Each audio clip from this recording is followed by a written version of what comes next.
Hey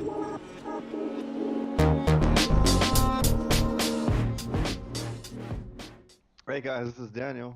And Matthew, and we are We got that that damn damn Brent. friend. Yep, and never getting that right unless we're in person, but you already know the deal. We're back today with another video podcast, episode 2. And just like before, Daniel can't see me, but I can see him, so don't react poorly. All right. So the first thing we want to talk about is the big news of the week. Probably the ESRB announced that they were going to be adding a. I saw it labeled as a warning label, but it was also just labeled as an in-game label to games that have microtransactions and loot boxes. So I can read the statement, and then we'll get Daniel's hot take on it. So this is posted on the ESRB Twitter, and I think it ended up on their website as well. It says, you may have noticed that we've been a little quiet on the topic of in-game purchases and loot boxes, but we've been listening. In fact, we've absorbed every tweet, email, Facebook post, and singing telegram sent our way, and we've been working to develop a sensible approach to let gamers and parents know when a new game offers the option to purchase additional content. Starting soon, the ESRB will begin assigning a brand new label to physical games in-game purchases. This label, or as we call it, interactive element, will appear on boxes and wherever those games can be downloaded for all games that offer the ability to purchase digital goods or premiums with real-world currency. This includes features like bonus levels, skins, surprise items such as item packs, loot boxes, mystery awards, music, virtual coins, or other forms of in-game currency, subscriptions, season passes, upgrades, and then it says in parentheses to disable ads, and more. We're also launching a new website, parentaltools.org, to help raise awareness of the helpful tools that parents can use to manage the amount of time or money those crafty kids spend playing games. This is the first step of many. We'll continue to discuss how to further enhance our rating system with publishers, developers, gamers, and especially parents, and we'll continue to make adjustments as the need arises. Thank you for all of your patience on this and your love for the games we rate. So, Daniel, what is your hot take on that? I think it's stupid. Okay. Straight up. I think they're lumping too many things into this one tag. A microtransaction is not the same thing as downloadable content or bonus levels as they called it in the press release. It's it's not going to mean anything because every game has DLC. So every game is potentially going to have that.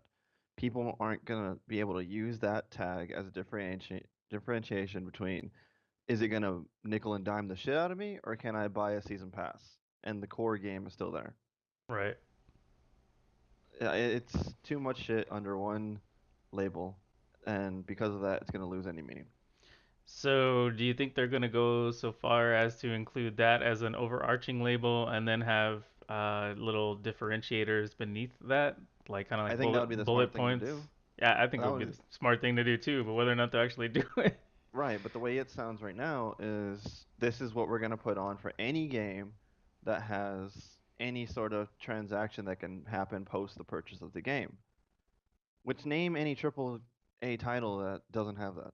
Oh, dude, name any game that doesn't have it. I mean, shit, indie games do that these days, you know? Like, I mean, Yeah, so like there's okay, so now we have a new logo that's going to be slapped on every fucking game. Big fucking whoop to do. right. It doesn't mean anything. It's yeah, I think it's they're trying to cover their ass or something. That's the only thing I can think of. Like, because they Yeah, know that they're getting inundated with calls and texts and emails or whatever, all that stuff they mentioned, and they're trying to do something that says, "Hey, we're listening," and so this is our approach to it. But I agree with you. I think it's dumb, especially if they don't have those bullet points differentiating. If they're just, I mean, everything they mentioned in there could pretty much cover every single piece of content in a fucking video game. yes. So. So yeah, I agree. It's, I mean, they're trying to take action, but they definitely need a lot more work in order to make it viable. I think they should have, if they want to do that, which I personally don't see a problem with microtransactions in like AAA games unless it's like real. I don't know. I'm trying. Maybe you know what's probably feeling this? What's that? Fucking Battlefront. Oh, because of the loot box Yeah, because of how garbage their system was, where it was really to drive you to buy. spending Yeah. money to get the in-game currency to So unlock maybe stuff. now thinking about that and the abuse from publishers, I do support it in a sense because now that that label is there, the publishers will be like, "Fuck, we really don't want that label." Maybe they'll second guess putting it in there to begin with because some people may be turned off just by seeing that label. But it needs to be more than just you can buy extra shit Right. because as we both said, name a game that you can't. Yeah. Yeah. Um. Yeah.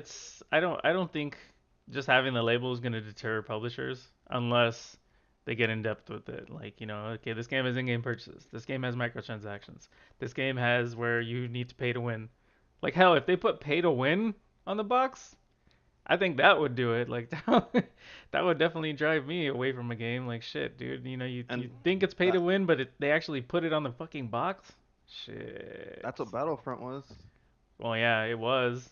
Yeah. I haven't seen the state of it since all the outcry, but it But definitely was. yeah, I guess I support it to an extent to not thinking about it that stop the publishers from doing the bullshit that they've been doing. But the label is just too broad for it to mean anything in the current state of it, or what it makes it sound like. Current state, there's nothing right now, so I can't say that. But what it sounds like from their um, press release that all post-purchase content will be under one label, I do not support. Yeah, no, I'm in agreement there. All right. So, going along with this, kind of moving on to the next topic, it was announced that Donald Trump is going to be having a meeting to speak with game companies and developers regarding, the violent video games because of the recent school shootings and stuff. And oh man, how much time do we have, right? Like, it seems like this is definitely something we could go on and on about. I think it's dumb because I am not a fan of Donald Trump. And yeah, I mean, I just saw. Oh, that's a great reason. Well, I'm just saying I'm gonna go into more detail, but I'm just saying like that's the start. But I saw something recently. It might have been yesterday or maybe even today that said that game companies aren't even aware of it. Like the meeting is supposed to coming up in like the meeting is coming up in a few days, and game companies were like, "What? Really? Like?" So who the fuck is Donald Trump gonna, meet with? I feel like he's gonna do the same thing that he does all the time and just meet with companies that he has a relationship with already, and then be like, "Oh yeah, I met with all the big names, and we've hammered this shit Does out." he And even have any relationships with game companies? I mean, I think there was an Apprentice video game at some point, so maybe like, but I mean, it could be that one of those companies went under because I mean they made an Apprentice video game. Yeah, if that was their big breakthrough, then they're pretty fucked. Yeah. I mean, I don't know, but you know what I'm saying, right? Like you understand what I mean? Like Yeah, I don't think he's gonna try and foster new relationships and have like an open forum type deal. I mean, if he does, then hey, more power to him. I don't see it. I feel like it's just another, I don't know, means of deflection or something. right. I mean, because you mentioned it to me when we were just speaking before that we started recording about like we already experienced this with the whole Jack Thompson nonsense, right? That's what my spill was gonna be. Yeah, Yeah. go ahead. So then you talk. Yeah, this is the 90s all over again. Mortal Kombat, Jack Thompson. We have the ESRB because of this. And we have a lot of scientific data that came out afterwards showing that violence video games actually curve violence down rather than up because it gives violent people an outlet that isn't shooting people. Right. You shoot virtual people rather than real people. So, and it also shows that whenever they say the school shooters or whatever play violent video games, well, violent people are also drawn to violent images. They probably watch violent movies too, and probably Well, listen to violent music as well. It's like all there's scientific data behind all this, and it's just nothing's gonna come from it because one, Trump's an idiot, and he just says shit. So I don't even know if he's actually gonna meet with people. As we said, the game people don't even know about the meeting, right. and it's pure being someone who's been very like paying attention to the political climate, it's is just another means of deflection. That's what he does. That's what all politicians do, not just him, but he seems to be one that like takes it to a whole new level, in a sense where it's like, are you really doing this out in the open? Yeah, yeah. So, I mean, it's like you said, the ESRB came from the previous drama we had with this with Jack Thompson and all that kind of stuff. So, I mean, I don't even understand like what the goal of the meetings are, you know? Like are they going to try and put more restrictions on games? Like From what I read is that like he's concerned with what children are being exposed to, so it sounds like they want to tone down the games. Granted, it's not gonna fucking happen because these companies are looking at the bottom lines and which sell the best, the violent ones. yeah. Yeah, I mean if Barbie Horse Adventures was the top selling game of all time, then maybe there'd be a Yeah. case to be made for that, but as it stands, like the Call of Duties and the Grand Theft Autos of the world are I think are in the record books. So Well, even the really violent games that aren't ever really top sellers, like the top sellers are always like like you said, Call of Duty. Call of Duty is actually pretty toned down. There's no blood, there's no dismemberment. When you shoot someone, they die, but there's no like physical, I guess, there's no ver visceral. visceral, yeah. Like you don't really see that you shoot it. Maybe like a poof of blood that disappears into nowhere. Yeah, it's not like Sniper Elite where you see the bullet going into them and their bones break and their heart explode and like Yeah. that kind of stuff, which is So yeah, awesome. Those games are fun. so like even the big games now, like Halo, when you shoot someone, you don't even see their freaking armor break. They just die. Just shooting them and they just collapse. Yeah. Yeah. But this actually makes me interested, and this is probably something I'll bring up in the next podcast because I am curious about this. I'm going to go back. What would like back when Jack Thompson was fighting? I was obviously a kid. It was in the 90s, so I was like less than 10 years old, but I remember all that. Um, what was he deflecting? Was his original argument a deflection of something? Like right now, instead of it's obviously right now it's deflecting from guns, trying to make it so that he doesn't have to put in gun control, even though he says he's going to. Right. Like I said, he's a liar. Um, was Jack Thompson deflecting from anything, or was it legitimately like he just fucking hated video games? Like I he just I want to say that he just had a vendetta against video games. Like I don't remember there being. what might have been Columbine. We might be going through the same thing again. It's possible. I don't remember the exact details. I was kind of young as well, not as young as you because I'm a little bit older than you, but like yeah, it's he just seemed to have like a vendetta against everything. Like he wanted he wanted game companies to pay for people getting accidentally killed by a gun or whatever, just all this ludicrous and outrageous shit. Like Jack Thompson was the laughing stock of the game industry Oh, I remember that. Back when Yui Bowl was around though. I mean, and that's how Yeah, bad it was because that guy was terrible. So I don't know, maybe we can, you yeah. Well, know, that's something that I want to revisit. that might be an interesting topic to mention, like either do a solo video on or maybe like an article on. Yeah, Um, but that's good. We'll definitely come back to this. So, moving along from a bit of the political end, uh, it's been a while Overwatch. since video games have been political. Yeah, yeah. So Overwatch got their a new hero. I think it was Hero 27. And let me Yes, see, 27.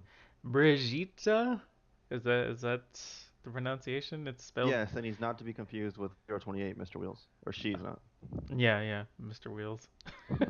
Dino Flask, what's up? It's spelled Brigitte, but and everyone always assumed it was Bridget or Brigitte or something, but the way it was pronounced in the videos are Brigitta. Brigitte, yes. Yeah, so we'll go with that. But she's like a paladin. She's like a crusader. She has a shield that covers, not much. It's not like Reinhardt's shield where it can cover the entire flank and in your team. It's just kind of It's pretty much herself. well, I think it says, if anyone's directly behind her. Yeah, yeah, like you have to stand behind her. It's not like. Reinhardt's we can actually set up behind the shield. Right. And then she has a flail that she swings to do damage. It's pretty cool.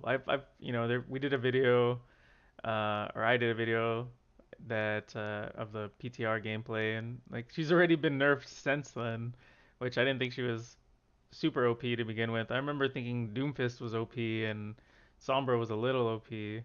Hell, I Well, think I think Anna was super OP when she came out. I believe they only nerfed her ability to change her momentum vertically, which they've nerfed of every single character that was able to do that. Oh yeah, because you could like get knocked off a level and then use your shield bash to like get back on. Yeah, Yeah, I do remember seeing that. and if you Um, and if you shield bash over like a little ledge like that, you would go flying up and get into places that you're not supposed to. yeah, which is definitely not in their intent, I'm sure. But Yeah, so it was a nerf that was gonna come. yeah, but I think she's a fun character to play as. Definitely something different in terms of support. I mean, because it's kind of like you're playing a hybrid of tank and support. And coming from a mostly Reinhardt main, like I feel like it's kind of a good thing because I mean most people are DPS or nothing, or Hanzo or Widow or nothing. So to get another character that hopefully people want to play as is important in my book. So, and you said Yeah, you go ahead. I don't know. I kind of don't see her use outside of a dive, like a countering the dive. Um, Her stun's gonna be very good against a Genji or Tracer. a Tracer. I believe that uh if if she stuns and Genji swift strikes, that hers has priority. So, the Genji will just get stunned wherever he is. And then now you have a Genji without strike, which, is gonna be pretty easy for most people to take out. Like if they have some good mortar skills, like I mean meaning DPS, not like Right. Brigitte herself.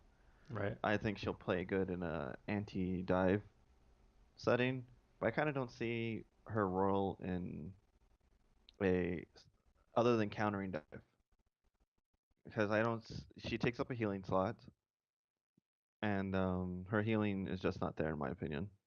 I know her regen is pretty good, but it's I just don't think it's enough to stop someone from burning down a single target or something like that. And then once you're in a 5v6, you're pretty screwed. Well, I don't think their intent was to make her like a solo heal. I mean, I don't Well, really know if there even is like a solo heal anymore with the nerfs to Mercy.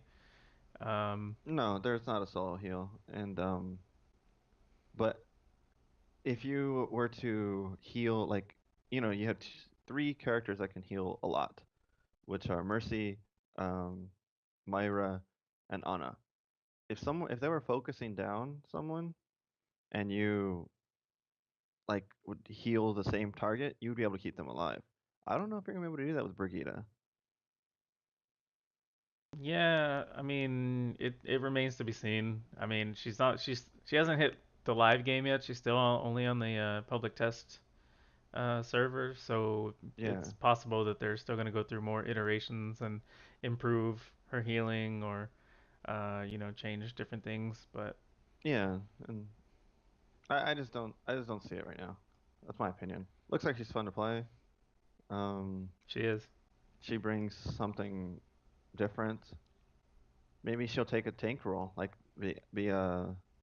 like Maybe that's how people work her in like you'll have two heals and Brigitte as like a off heal, off but also tank. yeah, Yeah, like an off heal off tank. yeah, like a Maybe like a hybrid. a Rhine or an Orisa, and then her as the backup when the shield's down. Hmm. I don't know. We'll see. And so moving on from Overwatch, something that Daniel wanted to talk about was Final Fantasy 15 Windows Edition finally being released. Are you I just super wanted to say, pumped? yeah, I just want to say it's finally coming out. It's been like over 10 years since I've been wanting to play it. Don't have a console, so haven't been able to play it yet. It's preloaded on my machine, ready to go. Just need that them to remove that thing that says that you can't play it, Yeah, whatever which that's called. some kind of internal. thing, I would imagine, like a barrier or something. But Yeah, like Steam's not letting me press the button to say play. right.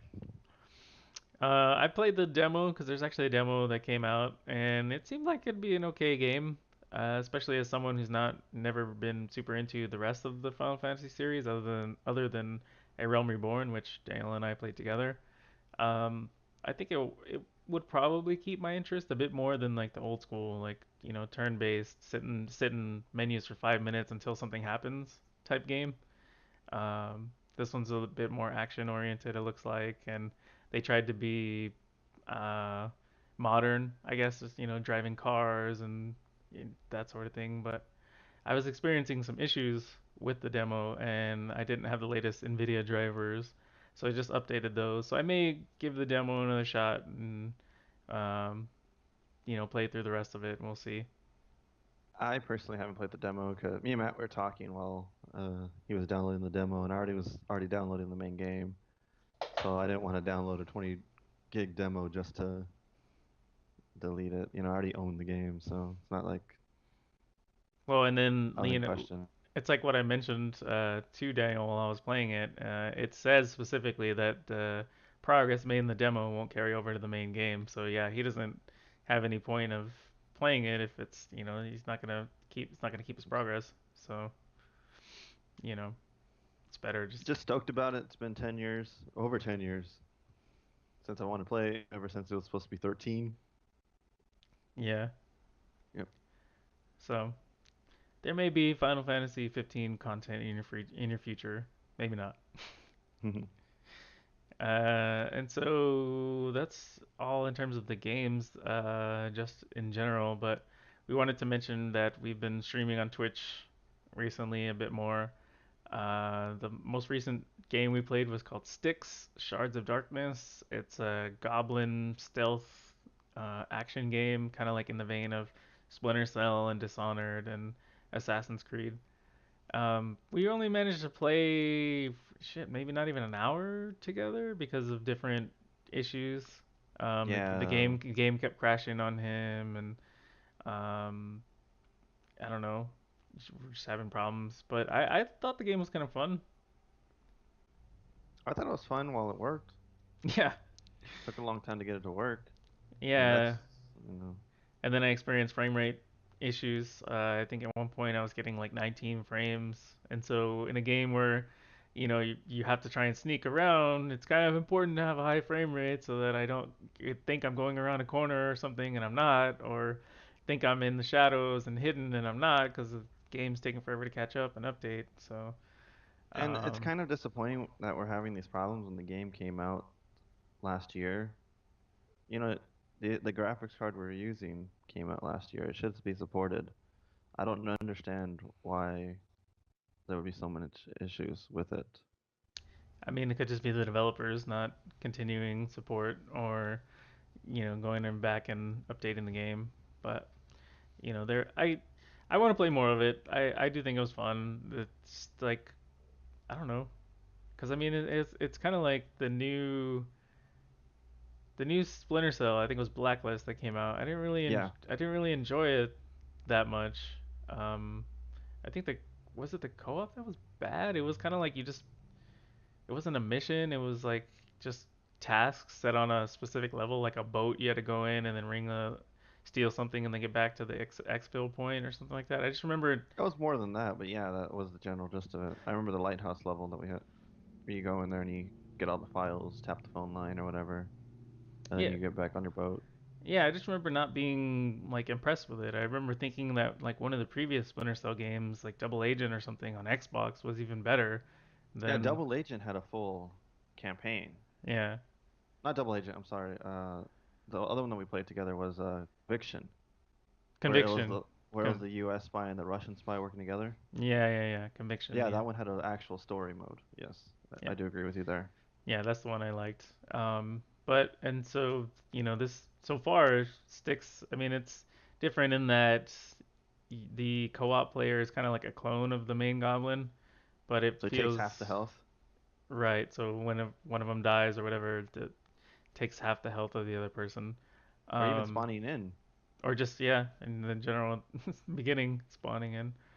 But I like the feel of it so far, so I think we're at least for me, I want to keep playing it and at least give it a fair shake since we didn't I like it. get to I'm spend too much time with it. still just trying to figure out the controls and shit. Like not controls, but like mechanics, I guess. Can I fight from the front? Can I? How Yeah, exactly do I fall on them to kill them instead of following them and then them killing me? yeah, it's really wonky. Like, Daniel invested skills or points into buying the death from above skill where he could jump down on them and kill them. And so I was dead and I was watching him. He dropped down. It looked like he should have just landed straight on the guy and killed him, but for some reason, like the game put him in front of the guy, and the guy was like, "What the hell?" and then just stabbed him. He's dead. Okay, sure. Yeah, that's exactly what we wanted to do. Yeah, and a game like that where one small move is death, you shouldn't have to second guess, is the game gonna register this? Yeah, exactly. Um, but it has a lot of cool things, like kind of like uh, that are staples of stealth games. Cutting out lights or turning off lights. In this case, it's extinguishing torches, and then hiding bodies in containers and being able to get into containers and crawl under things and parkour. And so it seemed Parkour, parkour. parkour. So yeah, it seems cool. It seems fun. It We'll was uh fun. we'll probably keep playing that. Yeah, I enjoyed it. And then we tried to stream Soul Worker, which came out I think last Monday, but Oh, is it the really that new? yeah, like it just I hit didn't know a that. yeah, it just hit Steam recently. And so that was the problem we had with that one is since it's a new game, their servers were getting hammered. It took forever for Daniel and I to even get on the same North American server. And then when we did, we ended up in different instances, and we Yeah, weren't able that's what I to would call it. get onto the same instance because there were so many people trying to play it. So I don't know. It's like a action MMO anime thing. I don't really know how best to describe it, but it seemed like it would have been fun if we could have got in and actually played. The So concept seems cool. I just don't want to deal with that. Like yeah, if it's an MMO, obviously multiplayer is a aspect of the game. How are you not gonna put a simple way for people to at least queue in? Like let's say, oh, your friends in this server and you guys like we it let us party, but we couldn't play together. yeah, like so we were able to party up, and then I went to start a mission, and it was like couldn't because your teammate's too far or something. Like the fuck? And so we had to do some investigating. We found out that I was on channel 2 and he was on channel 9, and we couldn't get to each other because I think the game was getting hammered. So maybe we'll give that one a shot once it kind of dies down and they fix their server issues. Maybe, but I know What I Daniel kind of already uninstalled it. what I think they should do and what probably fixes the problem for me is when you join a party, you are automatically queued to join the channel that is the party leaders in. So if anyone leaves, you join that channel Instead instead of of us having to hunt down a channel that would might have two people in it because then you find it's just stupid. It's stupid. yeah. Well, like I said, it's still new, so hopefully they'll work that out, and then we'll be able to give it a shot. But it seems cool, maybe in the future. Yeah. And then we ended up streaming because of those issues. We ended up streaming Portal 2, which I've already played all the way through it, but it's been so long ago that I already forgot how to do all of it. So Yeah, it seems fresh. I did the same thing, but I did it on Xbox rather than PC, so that's why I have no progress. Yeah. So and then what else? That's those are what we've been streaming recently. We streamed Ghost Ghost Recon. Ghost Recon DLC, The Fallen Ghosts, which I'm enjoying because of the crossbow. It's fun. I like it. It's fresh, but it's kind of the same, familiar. It's I think it's more strategic than what we were playing beforehand. Yeah, especially with the guys that they added that like have jammers on them and the guys that you can only see in thermal vision. Um, yeah, I think Yeah, it's a bit more tactical. I like it. I felt the base game tried to be tactical, but try to give you room to be run and gun, and in trying to give you that freedom, it kind of didn't make you be tactical. Like we would, try to be tactical, and then we would alert someone like, "Oh well, just shoot them all then."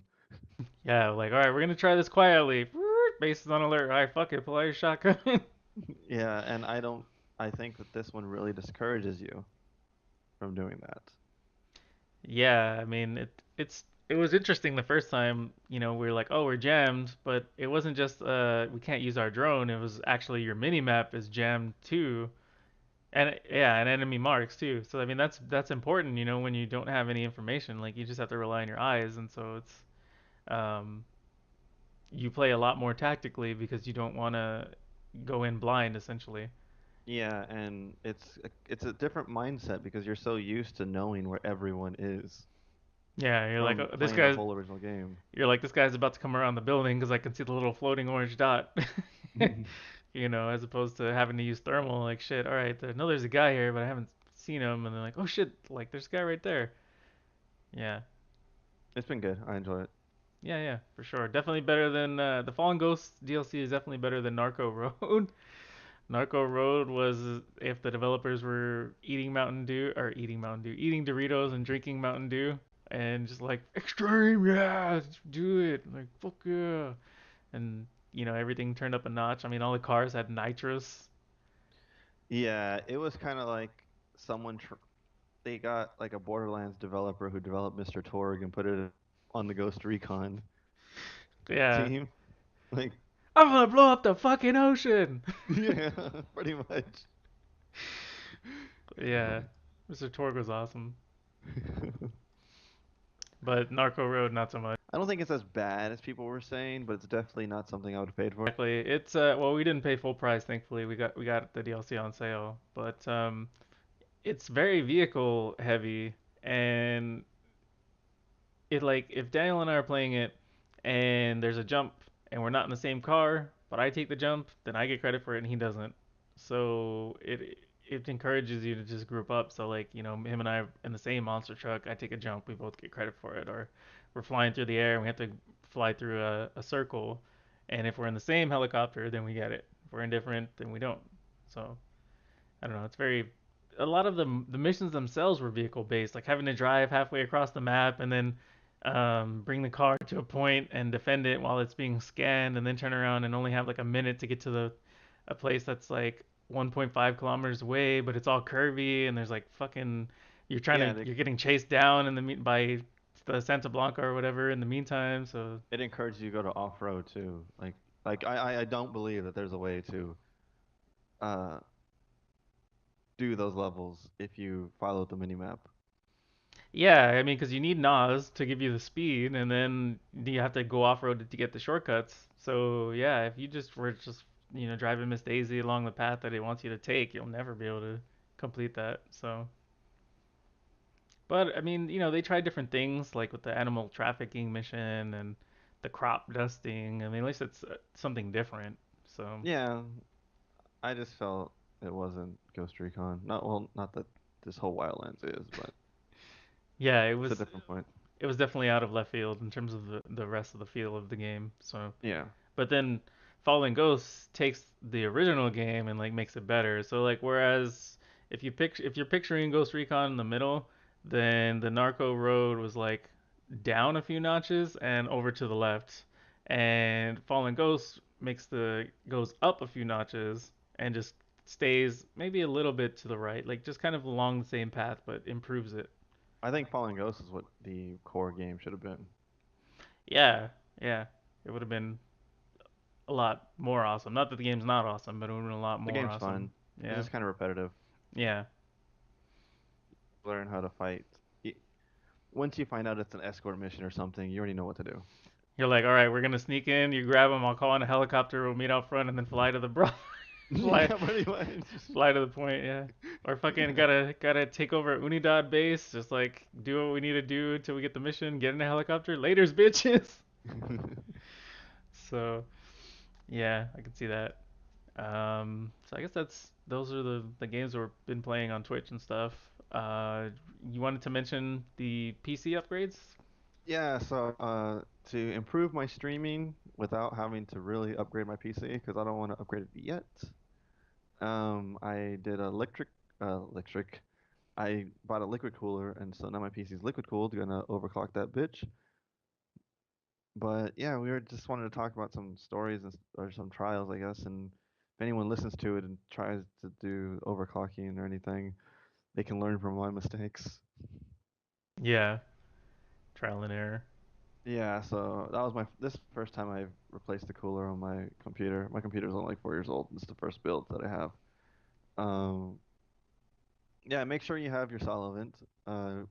Alcohol looks really good, 90% alcohol from Walgreens. I didn't have any. I tried using vodka because Linus Tech Tips told me that that would work, but it didn't work as well as I thought it would. It worked okay, but once the alcohol came in, and that worked a lot better. Um, I guess graphics card. Try to make sure that you unsecured everything before you try to pull it out, because mine got stuck and I started seeing the motherboard bending while I was trying to pull it out. I still don't know if I didn't screw up my machine yet. It's working, but I don't know. We'll see. We'll see how long it lasts me. Maybe we'll do a follow-up video of like Daniel's machine on fire or exploding or something. Yeah, I think I'm in the other than the power button not working. I think I'm in the clear for the most part. We'll see. The cool. Getting like 28, 29 degrees on idle for my chip, which I think I was getting in the 40s beforehand. So that's pretty significant. Make sure your case has space. I had to rearrange some of my DVD drive and some other stuff. Luckily, I don't have anything like a card reader or any other thing that takes up. I don't know what those spaces are, but whatever space that the DVD drives are, because I have a big ass radiator and a big ass fan in that space now. So luckily, I only use a DVD drive. But if you have a card reader, like I've thought about getting a card reader many times, so luckily I didn't. Yeah, that would have been a bad decision. It Yeah. sounds like. And then, I mean, my thing was I bought a new hard drive, a 4 terabyte hard drive, and so just installing that, I had to kind of bend the case like frame, I guess, in order to get the hard drive to fit in there. But I got it in and was able to secure it. It was just more so now that when I got it in, it wouldn't immediately be recognized by the PC, and so I had to format it.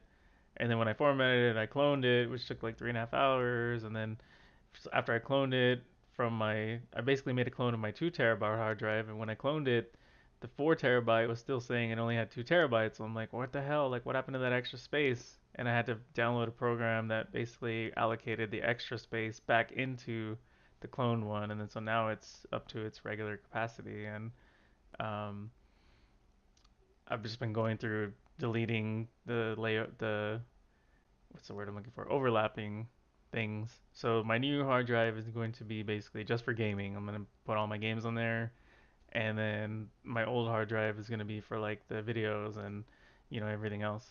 So I guess that's really it about the PC upgrades. Unless there's anything else you wanted to mention about that. Not that I can think of on the top of my head. Just it was a pain in the ass all yesterday, and I still haven't even. It's on my hard drive yet, my new hard drive.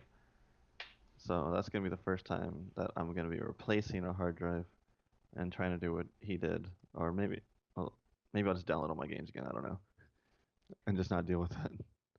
Well, I mean, you still have to format it, but Yeah. that's not too difficult. Um, Yeah. Like I've installed a new hard drive. I just haven't replaced one yet. yeah, The way I want to right now. yeah. I'd imagine that's probably gonna do it for episode 2. I've been Matthew. I've been Daniel. And we'll see you guys in the next video. Don't forget to like, comment, share, subscribe to our YouTube channel. And we'll see you guys in the future. Watch us on Twitch. Thanks. Yep, thanks for all the support. We'll catch you guys next time. Bye.